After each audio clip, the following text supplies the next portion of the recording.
Apabila Syekh Abdur Rauf Al-Fansuri Al-Singkili mendapat pendidikan dasar dari ayah kandungnya Syekh Ali, yang berasal dari Arab dan kemudian datang ke Barus Singkil sebagai dai dan pedagang, demikian pula ayahku, beliau belajar dan mendapat pendidikan dasar keagamaan dari ayah kandung beliau sendiri, Haji Muhammad Salim, yang datang ke Aceh Selatan, sebagai daerah keagamaan, di samping mengikuti jejak paman beliau yang telah mendahului datang ke Aceh.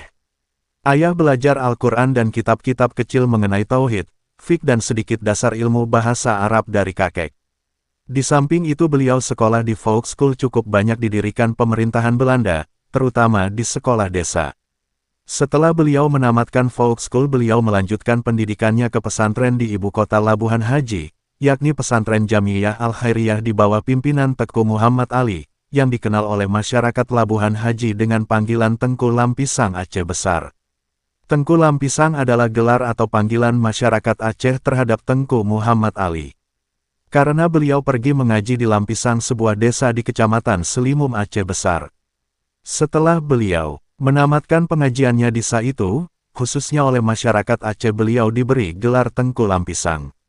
Beliau lahir dari perkawinan Tengku Haji Umar di Lamapasi, desa yang letaknya ke arah Jalan Krueng Raya, dengan seorang wanita bernamanya Khatijah. Ketika masih belum dewasa ayah beliau mati syahid dalam peperangan Aceh dengan Belanda. Pada masa peperangan itu sebagian masyarakat desa Krueng Kale hijrah ke Indrapuri, yakni ke Dayah Muara. Nyak Khatijah ibu kandung beliau yang janda juga ikut mengungsi dan dipertemukan Allah Subhanahu wa Ta'ala dengan seorang pemuda bernamanya Umar Limo, salah seorang tentara muslim Tengkuci di Tiro Mujahid Besar Perang Aceh, di wilayah 22 Mukim Aceh Besar. Mereka saling jatuh cinta dan berkeinginan melanjutkannya membina rumah tangga, tetapi Tengku Nyati tidak mendapat persetujuan dari kakak sepupunya, yaitu Tengku Nyati Hafsah Krueng Kale, ibu dari Tuengku Haji Hasan Krueng Kale, tetapi perkawinan itu berlangsung juga. Ada banyak kap lampu yang dapat digunakan untuk melakukan semua pekerjaan yang Anda perlukan untuk menghemat uang Anda. Banyak sekali orang yang ingin menggunakan Krueng Kale dan lampu-lampu menggunakan Krueng Kale. Hal ini mungkin terjadi pada semua informasi, Anda dapat menyembunyikannya dan mengirimnya mengaji, menuntut ilmu pengetahuan agama ke Dayah Lampisang di Selimum ke Dayah pimpinan seorang ulama besar lainnya, bernama Tengku Musa Kebok, di sebuah desa Kebok Darussalam, Mukim Siem Aceh Besar. Sambil belajar di pesantren, beliau juga melanjutkan ke sekolah umum Volkschool, atau sekolah lanjutan sambungan, di mana lama belajar di sini, 2 atau 3 tahun.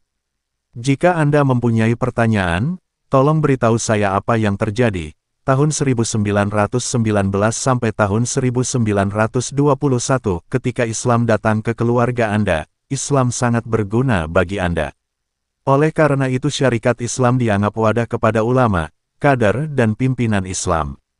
Sebagai hasilnya terjadilah gerakan perlawanan terhadap penjajah Belanda, di antaranya Tr. Ankasah dan Teuku Cut Ali di Bakongan, Tengku Amin dari Sawang yang menyerang Tangsi Tapak Tuan, Tengku Pekan dari Manggeng yang menyerang Tangsi Belang Pidi, Tengku Muhammad Ali Sinabang, setelah hijrah ke Belang Mehlong Aceh Besar, ia memimpin pemberontakan di Long. Sedangkan kader-kader syarikat Islam lain banyak menjadi guru sekolah, di antaranya Ratusan dan Nyak Sandang.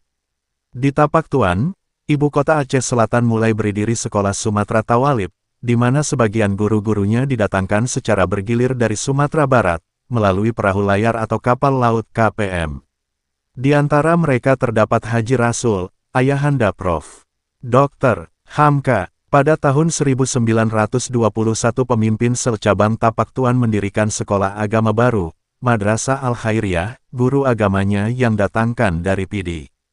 Ialah Tengku Haji Muhammad Daud Bereh dan Syekh Dam dari Aceh Besar. Sedangkan di Labuhan Haji didirikan pula Madrasah Al-Khairiyah seperti disebutkan di atas. Semua ini menggambarkan bahwa kegiatan pengembangan pendidikan agama di Aceh Selatan itu tidak terlepas dari tujuan untuk kepentingan perjuangan Islam menentang penjajah kolonial Belanda. Karena itu dalam rangka penyebaran agama di Aceh, dibentuklah Majelis Rat Agama Aceh yang pengurusnya, Ketua, Tuanku Raja Kemala, Wakil, Tengku Haji Hasan Krueng Kale, Sekretaris, Tengku Haji Abdus Salam Meraksa, Wakil Sekretaris, Tengku Muhammad Yunus Jamil, dari Long Aceh Besar, Melalui majelis ini diatur agar ulama Aceh mengajar dan mengembangkan ilmu agama Islam ke seluruh Aceh.